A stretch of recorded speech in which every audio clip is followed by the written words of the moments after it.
श्री योगी आदित्यनाथ।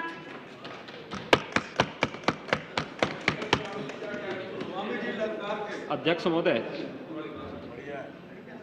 मैं आपका आभारी हूं कि आपने इस विषय पर मुझे बोलने के लिए अवसर दिया है, और मैं इसलिए भी आपका आभारी हूं कि आपकी उपस्थिति से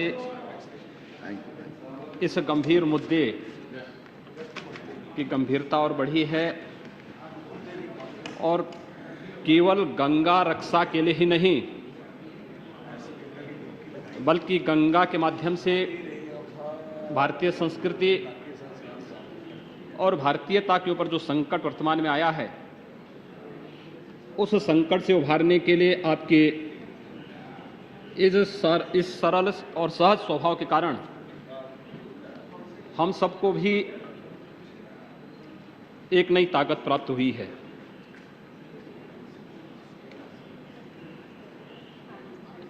महोदय, गंगा की पवित्र धारा की निर्मलता और अविरलता को लेकर के देश के विभिन्न भागों में आंदोलन चल रहा है,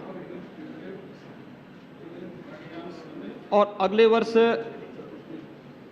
प्रयागराज में महाकुंभ भी है। हमारा अनुमान है कि 8 से 10 करोड़ देश और दुनिया से श्रद्धालुजन इस अवसर पर आकर के प्रयागराज में स्नान करेंगे और दर्शन करके अपनी आस्था को तो प्रकट करेंगे ही, साथ साथ इस राष्ट्र की एकात्मता को मजबूती प्रदान करने में अपना योगदान भी देंगे। महोदय, पवित्र गंगा नदी और उसकी सहायक नदियों के जो वर्तमान स्थिति है, आप दिल्ली में यमुना जी की स्थिति को देखिए। मुझे दिल्ली से गोरखपुर अक्सर ट्रेन से जाने का अवसर प्राप्त होता है, और रास्ते में जितनी भी नदियां मिलती हैं, उन सब की दुर्दशा को देख करके, जो नदी जल प्राकृतिक जल की एक शुद्ध धारा होकर के जीवन का एक आधार बन सकती थी, जीव और जगत के अस्तित्व का एक आधार बन सकता था, उसको आज अवैज्ञानिक और अनियोजित विकास ने एक गंदे नाले के रूप में बदल करके एक केवल भारत की नदी संस्कृति पर ही संकट नहीं खड़ा किया है, बल्कि इस राष्ट्र की संस्कृति पर और इस राष्ट्र के भविष्य पर भी एक गंभीर प्रश्न खड़ा किया है।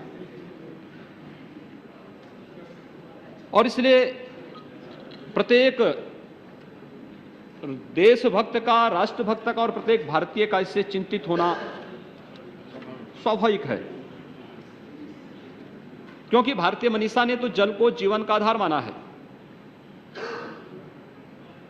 लेकिन आज जीव और जगत के आधार इस जल को किस प्रकार से प्रदूषित कर दिया गया है। स्वाभाविक रूप से गंगा एक माध्यम हो सकता है। हम लोग देश के अंदर कहीं भी जाएंगे तो वहां के स्थानीय निवासियों ने अपने गांव की छोटी नदियों को भी गंगा का नाम देकर के उसकी पूजा लोग करते हैं। हमारे पूर्वी उत्तर प्रदेश और बिहार की एक बड़ी आबादी मॉरिशस में निवास करती है, उन्होंने वहां पे एक नदी का नाम गंगा रखा है, ताल का नाम गंगा के नाम पर रखा है। तो गंगा तो भारतीयता की प्रतीक बन गई, और इसीलिए गंगा के खिलाफ किया जाने वाला कोई भी षड्यंत्र, कोई भी साजिश भारतीय संस्कृति के खिलाफ साजिश है, भारतीयता के खिलाफ साजिश है। और मुझे कभी कभी इकबाल की वह पंक्तियां याद आती हैं कि यूनान मिस्र रोमा मिट गए जहां से, सब मिट गए जहां से, कुछ बात है कि हस्ती मिटती नहीं हमारी। यूनान मिस्र और रोम ये भौगोलिक रूप से मिटे नहीं, उनकी संस्कृति मिटी थी, और सैकड़ों वर्षों की गुलामी में जो कार्य विदेशी आक्रांता नहीं कर पाए, दुर्भाग्य से आज इस देश के अंदर विकास के नाम पर वह साजिश भारत की नदी संस्कृति, भारत की इन पवित्र नदियों के साथ षड्यंत्र करके उनको अवरुद्ध करके उस षड्यंत्र को एक अमली जामा पहनाने का जो प्रयास हो रहा है, इसलिए इस महत्वपूर्ण मुद्दे पर अगर देश के सदन, देश के संसद चर्चा नहीं करेगी और उसके समाधान का कोई ठोस रास्ता नहीं निकालेगी, तो मुझे नहीं लगता है कि किसी और से कोई उम्मीद की जा सकती है। और इसलिए मैं आपका हृदय से धन्यवाद देना चाहूंगा कि आपने इस महत्वपूर्ण मुद्दे को स्वीकार भी किया और स्वयं उपस्थित होकर के इसकी गंभीरता को और इस पूरी चर्चा को कोई ठोस नतीजे पर हम पहुंचे, इस दिशा से इस पर विचार करने के लिए आप स्वयं भी उपस्थित होकर के अपना मार्गदर्शन दे रही हैं। महोदया, सन 1985-86 में इस देश की गंगा नदी को प्रदूषण से मुक्त करने के लिए गंगा एक्शन प्लान की घोषणा हुई थी। लेकिन गंगा एक्शन प्लान, मुझे लगता है कि प्रथम और द्वितीय चरण में 1045 करोड़ रुपए खर्च हुए, लेकिन गंगा की धारा, गंगा एक्शन प्लान की परियोजना प्रारंभ होने से पहले जो जितना प्रदूषित थी, दूसरे चरण के, तीसरे चरण के कार्य को संपन्न करने के बाद भी गंगा का प्रदूषण उससे ज्यादा आज है। और यह स्थिति यमुना नदी की भी है। दिल्ली में तो यमुना नदी बहुत सारे स्थानों पर, खासतौर राष्ट्रीय राजधानी दिल्ली में अगर हम देखें तो यहां पर यह गंदे नाले के रूप में यह बदल चुकी है और बड़ी खराब स्थिति इसकी है। हम देखें अगर इसके बारे में, गंगा के बारे में ही इसी सदन में एक प्रश्न पूछा गया था और जिसमें माननीय मंत्री जी ने स्वयं इस बात को स्वीकार किया था, यानी गंगा एक्शन प्लान और यमुना एक्शन प्लान लागू होने के बाद की स्थितियां क्या हैं कि पहले और द्वितीय चरण के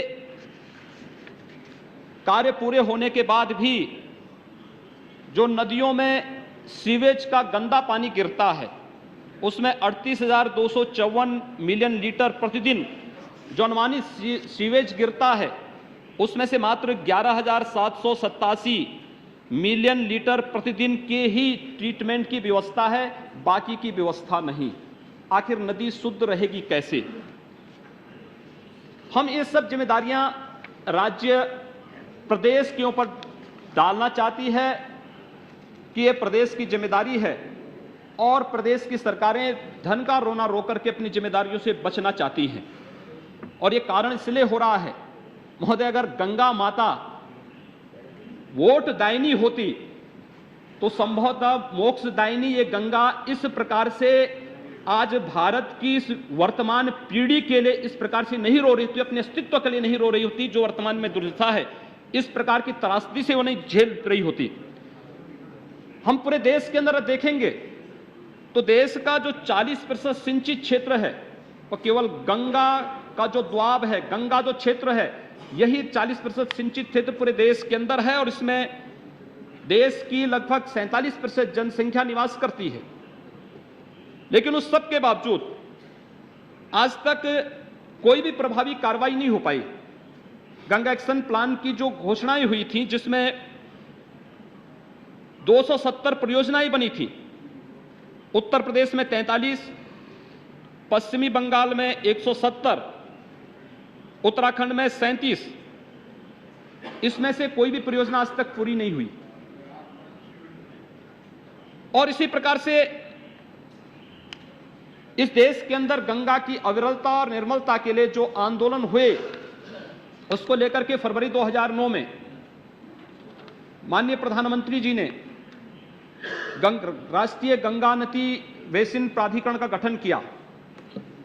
प्राधिकरण की 3 बैठकें हुई, लेकिन अभी तक किसी भी ठोस नतीजे पर प्राधिकरण नहीं पहुंच पाया है। और इसी अकर्मण्यता के नाते पूरे देश के अंदर आंदोलन हो रहा है। वाराणसी में पिछले कई दिनों से भूख हड़ताल पर इस देश के धर्माचार्य बैठे हुए हैं, संतगण बैठे हुए हैं, आम जन बैठा हुआ है। लगातार भूख हड़ताल वाराणसी के अंदर चल रहा है, लेकिन कोई ठोस कार्य योजना अभी तक सरकार ने नहीं तैयार की है और सरकार उस पर करना भी नहीं चाहती है। कैग की रिपोर्ट की चर्चा माननीय रेवती रमन जी कर रहे थे, और रेवती रमन जी जब इसकी चर्चा कर रहे थे, अभी यमुना सफाई की जो योजना है उसके बारे में कैग ने जो अपनी रिपोर्ट दी है उसमें भी उन्होंने इस बात को कहा कि 19 साल में 1300 करोड़ रुपए खर्च हुए, लेकिन नतीजा जीरो। केंद्र सरकार ने यह बात यमुना सफाई और सुप्रीम कोर्ट में दाखिल अपने जो ताजा उन्होंने शपथ पत्र दाखिल किया उसमें भी इस बात को कहा है। 18 वर्ष, और ये तब हो रहा महोदय, ये तब हो रहा है जब 18 वर्षों से माननीय उच्चतम न्यायालय यमुना सफाई की निगरानी स्वयं देख रही है। तब तो ये दुर्गति दिल्ली के अंदर यमुना जी की है। अन्य जगह क्या स्थिति होगी? कैग की रिपोर्ट महोदय और भी गंभीर संकट खतरे हम सबके सामने प्रस्तुत करता है कि 2011-12 में कैग ने उत्तर प्रदेश में कानपुर, गाजियाबाद और लखनऊ की परियोजनाओं को नाकाम बताया। गोमती गंगा हिडन के पानी को बीमारियों का एक अड्डा बताया। गाजियाबाद शहर की स्थिति अगर आप देखेंगे कि गाजियाबाद शहर में प्रतिदिन 290 मिलियन लीटर सीवर निकलता है, जिसमें से मात्र 129 मिलियन लीटर का ही शोधन की व्यवस्था है। बाकी जैसे है वैसे ही नदी में उड़ेल दिया जाता है। इसी प्रकार से लखनऊ शहर में 410 मिलियन लीटर सीवेज प्रतिदिन निकलता है, उसमें से 300 का ही शोधन की व्यवस्था है, बाकी 110 गोमती नदी में वैसे ही उड़ेल दिया जाता है। लखनऊ शहर के जो 26 नाले हैं, उन 26 नाले में केवल 9 में ही शोधन संयंत्र लगे हुए हैं। और केवल ये लखनऊ और गाजियाबाद का नहीं, गंगोत्री से लेकर के गंगा सागर तक या फिर गंगा की सहायक जितनी भी नदियां हैं, उन सभी नदियों के अंदर प्रदूषण की स्थिति इसी प्रकार से है। और इसीलिए जो देश के अंदर वर्तमान में आंदोलन चल रहा है मोदी, इसमें स्वाभाविक रूप से इस आंदोलन में आम जनता में भारी आक्रोश है। जो हम लोगों ने जब गंगा की सहायक नदियों के बारे में हम लोग देखते हैं, गंगा या गंगा की सहायक नदियों के वर्तमान के जो उसके प्रवाह को अवरुद्ध कर दिया गया है, या गंगा की निर्मलता और अविरलता के बारे में जो प्रश्न और जो शंकाएं उठ रही हैं, उसकी दो प्रमुख कारण हैं। एक तो नदियों में बिना स्थानीय पारिस्थितिकी का अध्ययन किए बगैर बन रही और प्रस्तावित पनविद्युत परियोजनाएं, और दूसरा अपने उद्गम स्थल से लेकर के गंगा सागर तक छोटे बड़े नगर और कस्बों का सीवेज और औद्योगिक इकाइयों का कचरा बिना शोधन के ही नदियों में गिराना, ये दो प्रमुख कारण इसके हैं। मैं यहां पर माननीय रेवती रमन जी कह रहे थे भी, और मैं माननीय सदस्य सतपाल महाराज जी की बातों को भी सुन रहा था, और मुझे ताजुब होता है। मोदिया में उत्तराखंड की बात माननीय सतपाल महाराज जी कह रहे थे। मेरा बचपन भी, मेरा जन्म भी उत्तराखंड में हुआ है और मेरा बचपन भी उत्तराखंड में ही बीता है, और मुझे लगता है कि उत्तराखंड को बहुत नज़दीक से वहाँ की नदियों को, वहाँ के घाटों को और वहाँ की पूरी परिस्थितियों को मैंने बहुत नज़दीक से देखा है। जब आंदोलन शुरू हुए थे गंगा की निर्मलता और अविरलता को लेकर के, मोदिया में 2009 में इलेक्शन के बीच में ही मैंने उत्तराखंड का दौरा प्रारंभ किया था, और उत्तराखंड में मैं चुनाव की दृष्टि से नहीं गया था।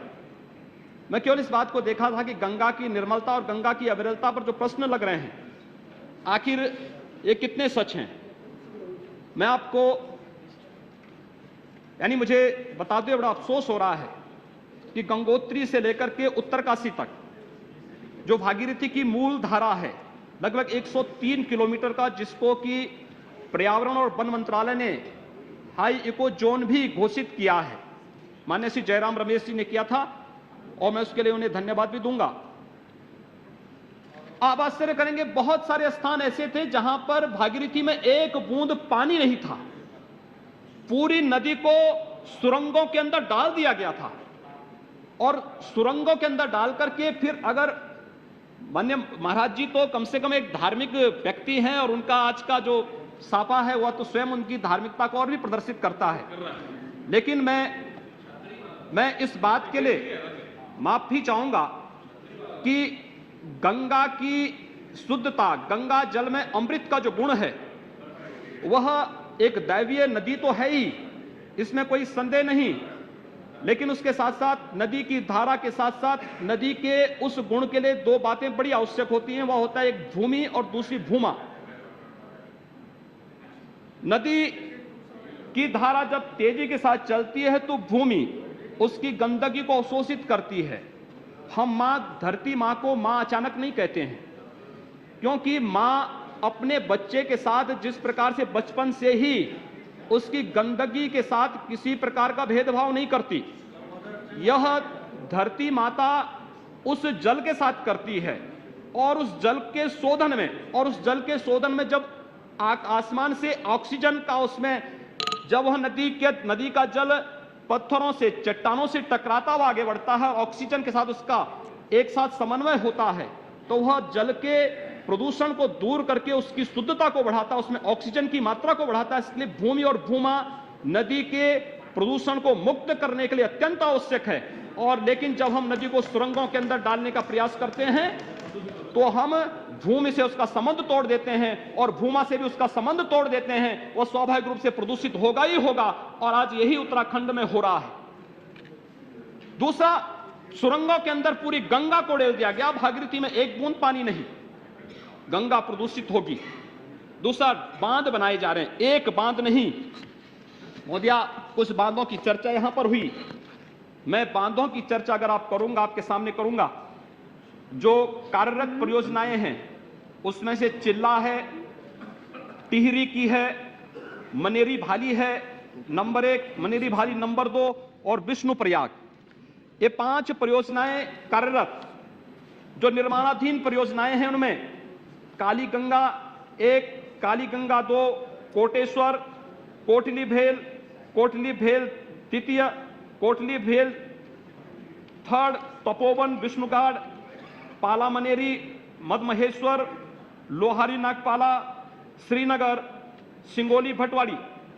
और जो प्रस्तावित परियोजनाएं, प्रमुख प्रस्तावित परियोजनाएं हैं जो 10 मेगावाट से ऊपर की हैं, उनमें से अलकनंदा है, 80 गंगा है, 80 गंगा सेकंड, 80 गंगा थर्ड, उत्यासू बांध, ऋषि गंगा फर्स्ट, ऋषि गंगा सेकंड, करोड़ा घाट, करमोली, कोसा, गौरीकुंड, गोहाना ताल, चुन्नी सेमी, जाड़ गंगा, जलधरी गाड़, झेलम तमक, टिहरी के पास है एक पीएसएस, देवली, देवसारी बांध, दूनागिरी, दमकलता, नंदप्रयाग, लंगासू, न्यारी, फाटा,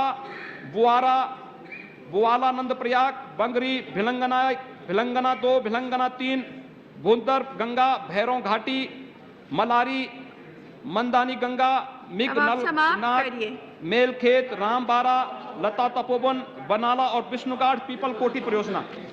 महोदय, इतनी परियोजनाएं प्रस्तावित हैं और ये तो कुछ मैंने 10 मेगावाट से ऊपर की बताई हैं। 350 अन्य प्रस्तावित परियोजनाएं हैं जिसको कि टेलीविजन चैनल ने एक बार दिखाया भी था कि किस प्रकार से उसमें भ्रष्टाचार है। यानी गंगा मैया को केवल उसके मायके में ही कैद करके, और ठीक कहा रेती रमन सिंह जी ने कि उसकी भ्रूण हत्या करने का प्रयास हो रहा है, इस देश की संस्कृति की भ्रूण हत्या करने का प्रयास हो रहा है और विकास के नाम पर यह सब हो रहा है।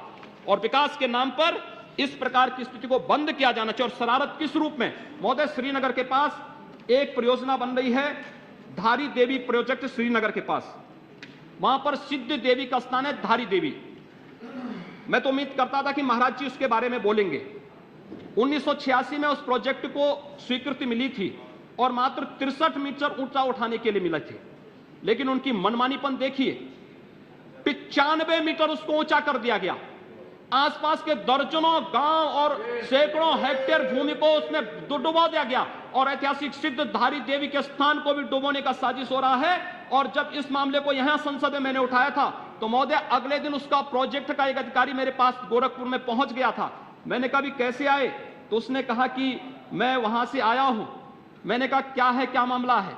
मैंने सुना उत्तराखंड का, उत्तराखंड मेरी जन्मभूमि है। तो आया, मैंने बड़े प्यार से बिठाया। उसने कहा मैं धारी देवी के प्रोजेक्ट से आया हूं, वहां पे कुछ बात करनी है। मैंने कहा क्या आप मुझसे बात करेंगे? उन्होंने कहा कि वो धारी देवी का जो प्रोजेक्ट हम चाहते हैं कि नदी को, उस स्थान को हम उठा करके ऊपर कहीं पिलर में ऊंचा उठा देंगे, ऊंचा उठा करके, और फिर स्थान तो वैसे पिंडी स्थापित होनी है धारी देवी की, उसमें कौन सी बात हो रही है? आप लोग आंदोलन बंद करवा दीजिए, हम लोग वहां पे जैसे लोग कहेंगे उस ढंग से वहां की योजनाओं को बना देते हैं। मैंने कहा मुझे एक बात बताइए, अगर तुम्हारे सिर को तुम्हारे धड़ से अलग करके तुम्हारे सिर को एक बड़े से डंडे में टांग करके खड़ा कर दिया जाए तो क्या यह कहा जाएगा कि तुम यही हो? तो उसने कहा कि क्या बात कर रहे हैं? मैंने कहा फिर यही बात है, वह स्थान धारी देवी का जो सिद्ध पीठ पिंडी है जिसकी पूजा होती है वो पूजा वहीं पर होगी, स्थान नहीं बदला जा सकता है। तुम अनावश्यक रूप से विकास के नाम पर यहाँ पर विनाश लाना चाहते हो और इसलिए मैं आपसे अनुरोध करना चाहूंगा कि महोदय आंदोलन अचानक नहीं हो रहा है। योगी आदित्यनाथ जी, अब आपका समय समाप्त हो गया। आपकी पार्टी से और लोग भी है ना बोलने को। अंतिम मुद्दे पर मैं आ रहा हूँ, इसलिए महोदय मैं नहीं बोल पाएंगे फिर। आप समाप्त करिए, उनका समय ले रहे हैं। महोदय केवल मुझे ये कहना है कि जिस कार्य को अंग्रेज नहीं कर पाए थे, हरिद्वार में 1916 में अंग्रेजों ने गंगा की धारा को मोड़ने का, रोकने का प्रयास किया था, लेकिन उस समय देश के धर्माचार्यों ने आंदोलन किया था, देश के राजा महाराजाओं ने उस आंदोलन को सहयोग किया था और पंडित मदन मोहन मालवीय जी के नेतृत्व में अंग्रेजों को बातचीत करने के लिए सामने आना पड़ा था और यह तय हुआ था कि गंगा की अविरलता और गंगा की निर्मलता को बाधित नहीं किया जाएगा। लेकिन आज गंगा की अविरलता को, गंगा की निर्मलता को क्यों खंडित किया जा रहा है? क्या इसके पीछे साजिश नहीं है? और इसलिए मैं आपसे अनुरोध करना चाहूंगा कि महोदय गंगा के कारण ही गंगोत्री से लेकर गंगा सागर तक जितने भी हमारे तीर्थ स्थल हैं, ये सारे के सारे तीर्थ स्थलों की महत्व गंगा के कारण है। गंगा नहीं रहेगी तो तीर्थ स्थल नहीं रहेंगे, भारत नहीं बचेगा, भारत की संस्कृति नहीं बचेगी। और इसलिए मैं आपसे अनुरोध करना चाहूंगा कि आज की जो स्थिति है, यह नदी केवल हमारे लिए जल का एक स्रोत मात्र नहीं है, अभी तो ये हमारा गहरा। कितना सुंदर बोल लिए, अब समाप्त कर दीजिए। मैं केवल अंतिम उसमें आ रहा हूं, बहुत लंबा, 1 मिनट का, 2 मिनट का समय दीजिए। मैं केवल 2 मिनट में, अंतिम 2 मिनट में मोदी, केवल ये नदी हमारे लिए केवल जल का एक स्रोत मात्र नहीं मैडम, अब तो इससे हमारा लंबा बोलने लगेंगे। एक आत्मीय संबंध है, यह हमारी आस्था है, हमारी संस्कृति है, हमारे जीवन और इस देश की आजीविका का आधार भी है। आज गंगा का अस्तित्व संकट में है। देश का धार्मिक जगत ही नहीं, देश का कृषि जगत भी इसके लिए आंदोलन कर रहा है, इसके खिलाफ लगातार आंदोलन हो रहे हैं। हम माननीय प्रधानमंत्री से इस संबंध में प्रभावी कदम उठाने की अपील करते हैं। हमारी मांग है कि हम विकास की किसी योजना के विरोधी नहीं, लेकिन गंगा की अविरलता और गंगा की निर्मलता या उसकी सहायक नदियों की अविरलता और निर्मलता में जो भी विकास बाधक बनेगा, हम उस विकास के विरोधी हैं। और इसलिए हम अनुरोध करना चाहेंगे कि सरकार प्रभावी कदम उठा करके इस सदन को अवगत कराएं और देश को अवगत कराएं कि गंगा की अविरलता और गंगा की निर्मलता में किसी भी प्रकार की कोई छेड़छाड़ की अनुमति सरकार किसी को नहीं देगी। इस विश्वास के साथ मैं एक बार पुनः आपका आभार व्यक्त करता हूं कि आपने इस विषय को यहाँ पर चर्चा के लिए लिया और इस महत्वपूर्ण विषय को अपने मार्गदर्शन पर चर्चा करा रही हैं। और मैं ये भी अनुरोध करना चाहूंगा कि इस विषय का ठोस परिणाम सामने आएगा, इस विश्वास के साथ। धन्यवाद। धन्यवाद। विजय बहादुर सिंह जी, धन्यवाद।